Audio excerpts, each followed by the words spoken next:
Okay, so good afternoon, no? Titingnan natin yung solar power plant natin kung ano yung performance niya. So ngayon mag-almost 5 na siya, no? So ito, so yan yun, no? So titingnan natin yung production. Halos wala na, no? Tapos yung batteries natin, okay, 100%.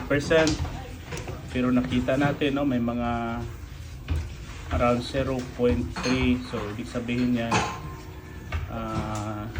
charging siya pero minimaintain niya yung float voltage na requirements ng battery, no? So medyo mababa ang load natin, nasa